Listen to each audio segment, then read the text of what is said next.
Hello guys! Hello! Welcome dito sa aking channel, Aries. Aries, tingnan natin ko ng messages, vibration, gabay energy para sa lahat. Ito ay General Weekly Tarot Reading from February 17 hanggang 23 of 2025, Aries. Okay. Ano pa ba? Ano ba, Aries? One more card tayo. Wow! 15, 6, 9. Okay. Okay, Aries. Doon sa mga Aries na matagal silang hindi nagkita, hindi nagsama ng kanilang karelasyon, nakikita ko na sa linggong ito, posibleng maghahanda ka na ng mga gamit mo. It's either OFW ka, OFW yung karelasyon mo, or nakatira ka sa malayang lugar, nagtatrabaho ka sa malayang lugar, or yung karelasyon mo, nakikita ko ngayon na sa linggong ito is time para ihanda mo yung mga gamit mo, ihanda mo yung mga papeles mo, kasi posibleng magta-travel back ka sa iyong pamilya. 15 is 6, it's balance siya. So, nakikita ko na isang relationship ang posibleng mag-unite. 'Di ba? Yung parang mag-asawa, mag-boyfriend, girlfriend, mag-nanay, mag-tatay. So, this week maganda 'to. It's parang nakikita natin na new beginnings siya. Okay? May change, may pagbabago na magaganap. Parang nakikita ko pwedeng isang linggo na lang, pauwi ka na ng Pilipinas, isang linggo na lang, or isang araw na lang, magkikita na kayo ng kapamilya mo. Okay? Wow! Congratulations sa inyong lahat, guys. Okay. Aries.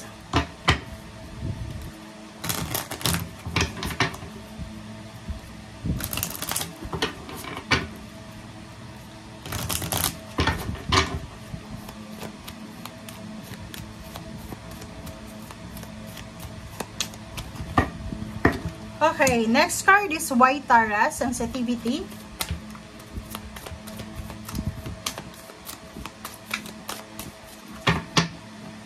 Okay. Okay, Kali. Wow.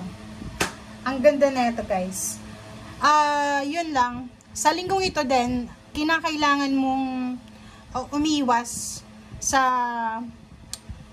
kung nasaan ka man sa ngayon, sa linggong ito, make sure na umiwas ka sa mga pakikipag biruan, parang ganon, kasi posibleng magiging sensitive ka sa linggong ito. You are becoming sensitive, increasingly sensitive. So, kinakailangan mong umiwas muna sa mga mahilig mag-joke na tao, environment, situation, na posibleng makaka-trigger ng iyong emotion, na pwedeng mabilis kang magalit or mabilis kang mainis. Okay, next card natin is Kali. Kali is endings and beginnings. So, kung makikita mo dito yung lotus, sinasabi dito sa'yo ng barahan na the old must be released so that the new can enter. Sinasabi yan sa'yo, Aries, na may posible kang kailangan na alisin. It's either habits, unhealthy habits, mga bisyo, emotions, mga kung ano man na hindi maganda para sa'yo. Kailangan mong umalis sa isang sitwasyon, sa isang environment, sa isang relationship, sa isang lugar, or sa isang mindset na alam mong hindi na para sa'yo. Okay? Tapusin mo na siya para makapagsimula ka na ng bago. Okay? Or sinasabi nyo ng barahan na hanggat hindi mo tinatapos yung commitment mo sa mga unhealthy na yan, hindi ka magkakaroon ng oras para makapagsimula. Or parang hindi ka magiging 100% na ready para dyan sa new beginnings. Okay.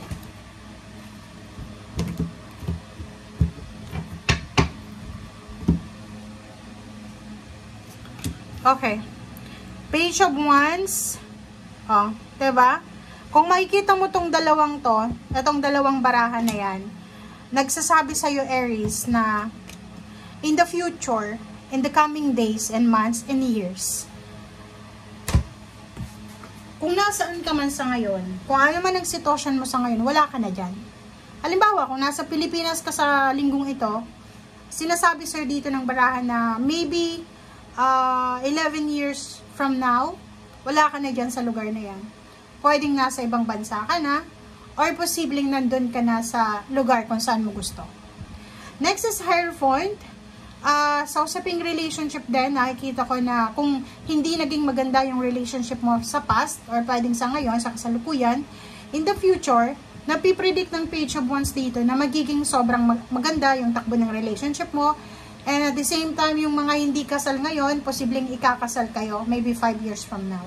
Okay?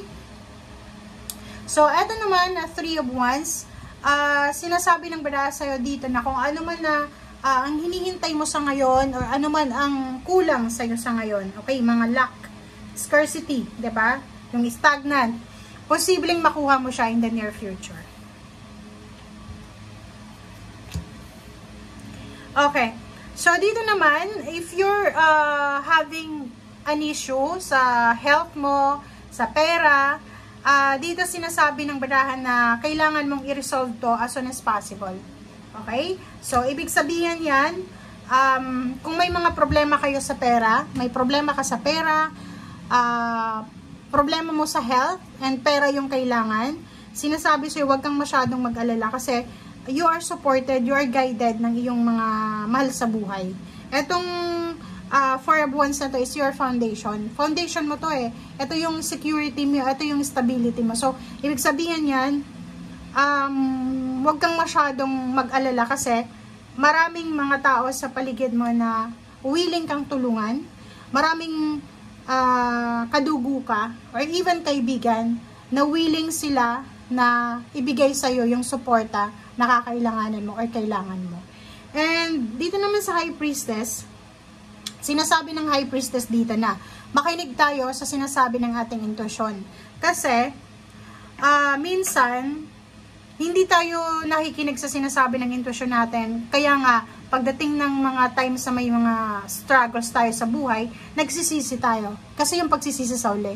Kasi minsan, since you're fire sign, Aries ka, same with the Leo and Sagittarius, gumagawa lang kayo ng desisyon na iniisip nyo, bahala na. 'Di ba? Bahala na. So, ang tendency niyan or ending niyan, magsisisi sa huli.